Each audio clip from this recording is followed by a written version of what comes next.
हे जे जर्सी जनावर आहेत बरोबर, यांना जे खाद्य दिलं जातं त्याच्यामध्ये बियर खाद्य दिलं जातं, त्याच्यामुळे त्यांची पचन संस्था रेग्युलरली वीक होत चालली. गाय असो की म्हैस असो, हे पण एक स्त्री शरीर आहे बरोबर. तिचा हार्मोन बॅलन्स गेल्यामुळेच ती परत हिटवर येत नाही आणि ती लागत नाही. याचा अर्थ असा आहे की गाय सर्वांगीण दृष्टीने वीक होत चालते बरोबर.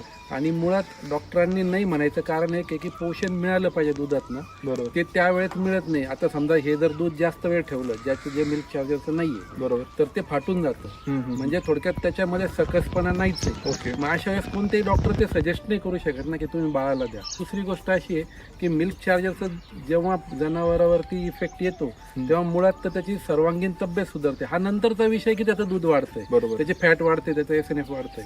परंतु जनावरांची तब्येत चांगली झाली, शेण घट्ट टाकायला लागलं, त्याचा जर कोठा सुधारला, तर या सगळ्या कारणांमुळे ते थोडक्यात त्याची तब्येत व्यवस्थित असल्यास त्याचं दूध सुद्धा निर्मळ राहील. आणि भविष्यामध्ये अशा पद्धतीने जर कधी योग्य पद्धतीने डॉक्टरांपर्यंत माहिती पोहोचली की सगळेच जनावरं सुदृढ पद्धतीने तेही सांगतील की लहान मुलांनाही द्या, सगळ्यांनाच खा, त्याच्यामुळे त्यांना आनंद वाटेल, शेतकऱ्याला आनंद वाटेल. पण आज अडचण पोषणात असल्यामुळे आणि ते पोषण पचत नसल्यामुळे बाकीच्या प्रॉब्लेम्स येत आहे. त्यातनं मिल्क चार्जर नक्कीच मोठा सुवर्ण मध्ये आहे की जे वापरल्याने जनावरांचा, शेतकऱ्यांचा, दोघांचाही प्रॉब्लेम सॉल्व्ह होतो. ती लाख रुपयाची म्हैस आणायची, लाख रुपयाची गाय आणायची, ती जर लागली नाही आणि नंतर जर ती विकावं लागली तर तेवढ्या एका कारणामुळे त्या शेतकऱ्याचा 20,000 रुपयात विकायची म्हणजे आणून 1 रुपया करून कमवायचा आणि 80,000चा लॉस घ्यायचा बरोबर. या कारणामुळे हा दूध धंदा लॉस मध्ये येतोय.